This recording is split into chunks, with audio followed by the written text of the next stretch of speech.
Hello friends, welcome to SK to all in one. தக்காளி அவல் உப்புமா எப்படி செய்கிறதுன்னு பார்க்கலாம் வாங்க. இந்த அவல் உப்புமா ரொம்ப டேஸ்ட்டாகவும் இருந்துச்சுங்க, ரொம்ப ஈஸியாகவும் செஞ்சிடலாம். வெள்ளை அவலை விட எனக்கு சிகப்பு அவலோட டேஸ்ட் ரொம்ப பிடிச்சிருக்கும். இப்போ எல்லாம் சிகப்பு அவல் மட்டுமே தான் யூஸ் பண்ணிகிட்ருக்கேன்.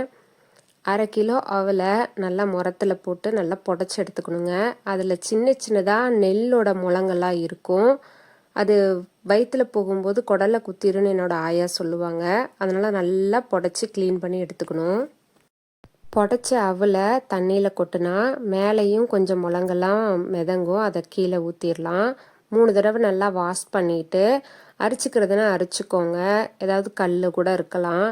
நான் அரிச்சேன், இந்த இதில் கல்லே இல்லை, நல்லா க்ளீனாக இருந்துச்சு.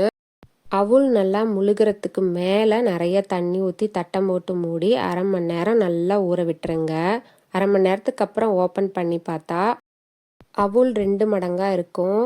முன்னையெல்லாம் போல் அவுல் வாங்குவாங்க, அது டக்குன்னு தண்ணியில் போடும்போது உடனே ஊறிடும், வேக வேகமாக செய்யணும். ஆனால் இந்த அவுல் அப்படி இல்லை, நல்லா ஊற விட்டுறணும்.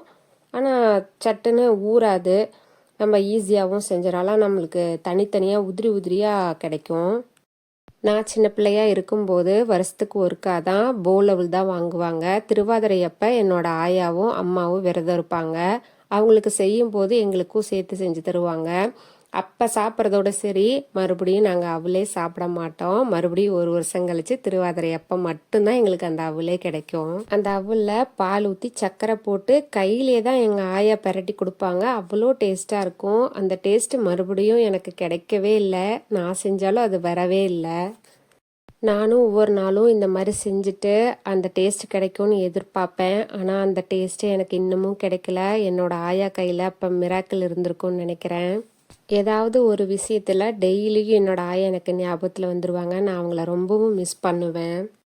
ஓகேங்க, நம்ம ரெசிபியை கண்டினியூ பண்ணிக்கலாம்.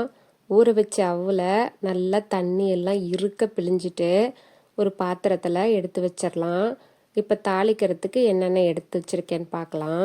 2 பெரிய வெங்காயம், ஒரே ஒரு தக்காளி, 4 பச்சை மிளகாய், கருவேப்பிலை, கொத்தமல்லி தழை இந்த அளவுக்கு எடுத்துக்கோங்க, நல்லா வாசனையாக இருக்கும். எல்லாத்தையும் கட் பண்ணி ரெடியாக எடுத்து வச்சதுக்கப்புறம் தாளித்து விட்டுடலாம். வடச்சட்டி வச்சு தேவையான அளவு எண்ணெய் விட்டுட்டு கடுகு, கடலைப்பருப்பு, உளுத்தம் பருப்பெல்லாம் சேர்த்துக்கலாம். கடலைப்பருப்பு, உளுத்தம் பருப்பெல்லாம் கொஞ்சம் ஜாஸ்தியாக போட்டால் அங்கங்கே வாயில் தட்டுப்படும் போது நல்லா டேஸ்ட்டாக இருக்கும். நிறைய கடலைப்பருப்பு, உளுத்தம் பருப்பெல்லாம் சேர்த்து பொரிஞ்சதுக்கப்புறம் முதல்ல பச்சை மிளகாய் சேர்த்துக்கணும். அப்போ தான் அந்த பச்சை மிளகாயோட ஃப்ளேவர் வந்து கிடைக்கும். அதுக்கப்புறமா கருவேப்பிலை, வெட்டி வச்சுருக்க பெரிய வெங்காயத்தையும் சேர்த்து நல்லா வதக்கி விட்டுறணும்.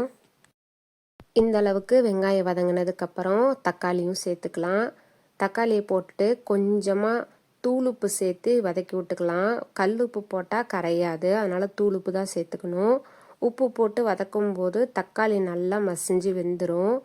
இப்போதைக்கு கொஞ்சமாக 1 ஸ்பூன் மட்டும் சேர்த்துட்டு நல்லா வதக்கி விட்டுட்டேன். தக்காளி இந்தளவுக்கு மசிஞ்சு வெந்ததுக்கப்புறம் பிழிஞ்சு எடுத்து வச்சுருக்க அவலை சேர்த்துக்கலாம். எல்லா அவலுமே சேர்க்கலைங்க, ஒரு 3 கைப்பிடி அளவு அவல் மட்டும் தனியாக எடுத்து வச்சுருக்கேன், இன்னொரு ரெசிபி செய்யலான்னு. இந்த ரெசிபி முடிஞ்சதுக்கப்புறம் கண்டினியூவாக அதையும் காமிச்சிட்றேங்க. அவலை சேர்த்ததுக்கப்புறம் உடனே உப்பும் சேர்த்துக்கலாம். கொத்தமல்லி தலையும் தூவி கிளறி விட்டுறலாம். ஃபஸ்ட்டே கிளறிட்டு மறுபடியும் உப்பு கொத்தமல்லி தலை தூவிட்டு கிளறும்போது கையெல்லாம் வலி எடுத்துக்கும். எல்லாம் மிக்ஸ் ஆனதுக்கப்புறம் கூட உப்பு செக் பண்ணி பார்த்து போட்டு கிளறி விட்டுக்கலாம். நான் எப்பயுமே இப்படி தான் பண்ணுவேன். தாளித்த சாதம் எது பண்ணாலும் இந்த மாதிரி தான் கிளறி விட்டுருவேன். அப்போ தான் நம்மளுக்கு கை வலி எடுக்காதுன்னு. தக்காளி ஒன்றே தாங்க போட்டேன், ஏன்னா இதே எனக்கு கரெக்டாக இருந்த மாதிரி இருந்தது புளிப்புத்தன்மை. உங்களுக்கு தேவைக்கேற்ப நீங்கள் தக்காளி அட்ஜஸ்ட் பண்ணி சேர்த்துக்கிறனாலும் சேர்த்துக்கலாம். இந்த ரெசிப்பியை வீடியோலாம் பார்த்து செய்யலைங்க, நேற்று எனக்கு மைண்டில் ஓடிக்கிட்டே இருந்துச்சு தக்காளி போட்டு செய்யலான்னு. செஞ்சும் பார்த்தேன். ஃபஸ்ட்டு ட்ரை தான், சூப்பராக இருந்தது. என்னோடய ஹஸ்பண்டும் சாப்பிட்டு சூப்பராக இருந்தது, மறுபடியும் போட்டு சாப்பிட்டாங்க. இந்த மாதிரி டேஸ்டான தக்காளி அவல் உப்புமா நீங்களும் செஞ்சு சாப்பிட்டு எப்படி இருந்துச்சுன்னு எனக்கு கமெண்ட்டில் சொல்லுங்கள். அடுத்த ரெசிபிக்குள்ளே போகலாம். அடுத்த ரெசிபி இதே அவல் வச்சு அடுப்பே இல்லாமல் ரெடி பண்ணிடலாம். வாங்க எப்படி செய்கிறதுன்னு பார்க்கலாம். ஒருத்தர் சாப்பிட்ற அளவுக்கு தான் இந்த அவல் செஞ்சுருந்தேன். என்னோடய ஹஸ்பண்டுக்கு மட்டும் டேஸ்ட்டுக்கு ஒரே ஒரு ஸ்பூன் கொடுத்தேன், சாப்பிட்டு சூப்பராக இருந்துச்சுன்னு சொன்னாங்க. 3 கைப்பிடி அளவு அவுள் தனியாக எடுத்து வச்சுருந்தேன். இந்த அளவு அவுள், புளிப்பே இல்லாத தயிர், பெரிய வெங்காயத்தில் பாதி பெரிய வெங்காயம், ஒரு பச்சை மிளகாய், கருவேப்பிலை, இந்த அளவு கொத்தமல்லி தலையும் எடுத்து நல்லா சின்னதாக சாப் பண்ணி எடுத்துக்கிட்டேன். இது எல்லாத்தையும் ஊற வச்சு பிழிஞ்சு வச்சுருந்த அவலில் சேர்த்துட்டு 3 ஸ்பூன் அளவு தயிரையும் சேர்த்துட்டு லைட்டாக மிக்ஸ் பண்ணி விட்டதுக்கப்புறமா தேவையான அளவு உப்பு சேர்த்து மிக்ஸ் பண்ணுங்கள். தயிரில் இந்த வெங்காயத்தோடு சேர்த்து உப்பையும் போட்டு மிக்ஸ் பண்ணும்போது உப்பெல்லாம் அந்த வெங்காயத்தில் போய் ஆட் ஆகிடும். அதனால் முதல்ல தயிர்லாம் சேர்த்துட்டு மிக்ஸ் பண்ணதுக்கப்புறம் தேவையான அளவு உப்பையும் சேர்த்துட்டு நல்லா மிக்ஸ் பண்ணி விட்டுணும்.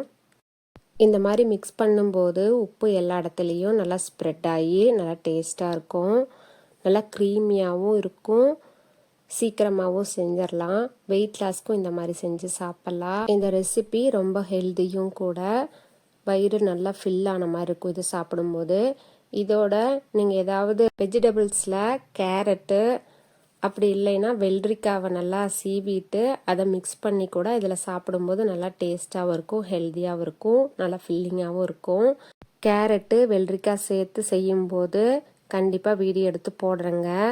தக்காளி அவல் உப்புமா, அடுப்பே இல்லாமல் தயிர் அவல், இந்த 2 ரெசிபியும் செஞ்சு பார்த்துட்டு எப்படி இருந்துச்சுன்னு எனக்கு கமெண்ட்டில் சொல்லுங்கள். இந்த வீடியோ உங்களுக்கு பிடிச்சிருக்குன்னு நினைக்கிறேன்.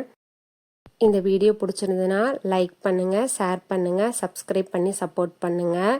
சப்ஸ்கிரைப் பண்ணிங்கன்னா தான் இன்னும் நிறைய வீடியோஸ் போகிறதுக்கு எனக்கு மோட்டிவேஷனாக இருக்கும். தேங்க்யூ.